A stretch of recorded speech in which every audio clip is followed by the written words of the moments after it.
It's 1 in the morning, you flip your phone back over, you read the same 3 words again, then scroll up, checking how fast they answered yesterday. There isn't a good name for it, it's just waiting, checking, decoding, refreshing, and it hides well, because each moment only lasts about 4 seconds. You can do it 40 times in a day and never once call it a habit. Here's the strange part, you may not be hooked on the person at all. The grip often lives in the not knowing itself, in the silence.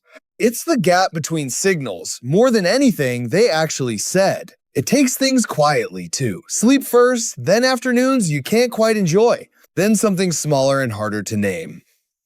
The confidence to trust your own read on a situation. None of this makes you weak, or naive, or too much for anyone. There's an emotional logic sitting underneath it. Your mind learned this somewhere. And at the time, it worked. So the real question isn't how to stop checking your phone. It's why uncertainty can feel more like love than steadiness does. And what that pull may actually be asking you for. Because for a lot of people, this was already running long before tonight. Long before this person existed. It was there in the background, waiting for someone to attach itself to. Picture a kid standing outside a closed door, not doing anything wrong, just listening to a voice on the other side, deciding if this is a good moment to walk in. For some people, reading the air starts that early. What that kid wants isn't complicated, to feel wanted without having to check for it, to stay safely inside someone's attention and not have to earn that place back every few hours. And here's the thing, watching worked. Reading a mood correctly could bring warmth or steer you around a bad night before it started. Scanning made an unpredictable world feel a little more predictable. Someone we'll call Maya learned this around 9. She'd stand in the hallway holding a small question, waiting to hear what kind of day it was before she dared to ask it. But this doesn't come from one story. For others, it may start in a friend group where favor moved around weekly, or a first relationship where affection arrived in waves and nobody ever explained why. Nothing announces the change. The skill just quietly changes objects. One day, a text message gets read the same way footsteps in a hallway once were. Same alertness, different room. Still, the past isn't really what keeps this alive today. Something smaller is running right now, in real time. A loop that turns a little every time your phone lights up. So picture a dim room with one light switch. Sometimes it works, sometimes it doesn't. If that light came on every single time, your hand would leave it alone. Because it flickers, your hand stays. The flicker starts small. A reply that takes longer than usual. A shorter message. A warm evening followed by a morning that feels a few degrees cooler for no clear reason. Your attention narrows fast. Your body tightens before your thoughts catch up.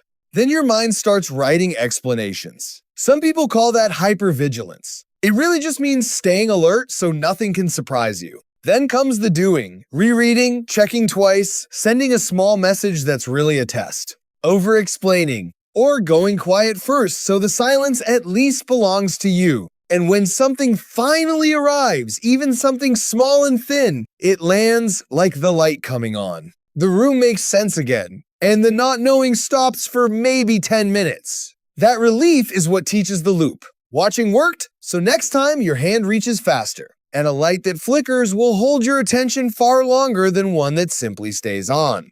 Once you can see the flicker, something odd starts happening. You begin catching your hand on switches in rooms that have nothing to do with romance at all. You'll see it on your phone first. You type something, delete it, then rewrite it so it sounds casual, like it took you no time at all. And then you watch the typing dots appear and disappear and appear again. At work, it's quieter. A manager replies with one word, and you read it 3 times for temperature. Later, you replay the meeting, hunting for the exact second the tone changed. With friends, you keep a private ledger. Who answers in minutes? Who answers Thursday? You never mention it. Meanwhile, the plan you made stays vague, and nobody confirms anything. Family is faster than all of it. One hello, and your voice adjusts inside 3 seconds. You knew what kind of call this was before a single real sentence had been said. Maya notices it on a Tuesday. A warm, easy evening, then a quiet day after. And what unsettles her is simple. She feels more awake now than she did during the good part. Then there's the loudest quiet one. Alone at night, phone face down on your chest. You want to feel calm. Instead, you feel alert in a room where absolutely nothing is happening. Most people read these moments as proof of something about who they are.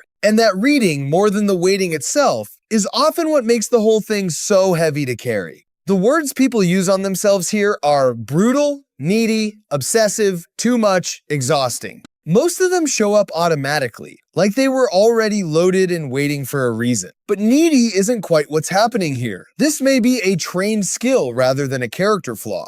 And a mind looking for resolution isn't the same as a heart demanding too much. Then the label flips outward. He's playing games. She's keeping me on a hook. Someone is doing this on purpose, and every quiet day is part of some plan you can't see. Sometimes that's true. Often it isn't. Some people are inconsistent because they're unsure themselves. Understanding the reason doesn't excuse it though, and asking plainly for clarity is still completely fair. So you try the sensible fixes, earn a steadier signal, flatten what you feel, match their distance perfectly, or cut it off all at once, just to make the discomfort stop. Each one sounds different, but they do the same thing. They keep your attention fixed on the switch. You're still standing in that dim room, still waiting for the light.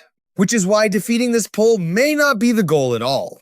The more useful move might be finally hearing what it has been asking for this whole time. So here's part of the answer. Uncertainty can feel like love because the mind sometimes confuses two things: the intensity of its own attention and proof that someone actually cares about you. The pull may not be evidence of a rare connection. It can be an old request for safety, wearing the clothes of romance. Which is why steady people can feel flat long before they start to feel good. A first step isn't dramatic, it's naming the moment while you're still inside it. Quietly noticing, I'm in the flicker right now. Nothing to fix yet, just seeing it clearly. Then one pause before the next check, long enough to ask what would actually settle you. And where it's possible, asking for that out loud instead of trying to decode it. This moves slowly, through repetition, not insight alone. Calm may feel boring before it feels safe. And when the waiting starts taking over daily life, professional support can genuinely help. It's 1 a.m. again. Same 3 words on the screen. But the question changes from what did they mean to what am I hoping this message will settle in me? And the phone goes down. We become ourselves partly through what we learned to watch for. And noticing what you watch for is often the exact place where the watching quietly starts to loosen. The strongest pull isn't always the deepest bond. And steadiness rarely announces itself. It just shows up again and again until you finally notice it. So here's one question, and it only takes a sentence to answer. When was a moment that calm felt boring to you at first? Leave it in the comments. I read them. And if this way of looking at things was useful, a like or a subscribe helps more than you'd think.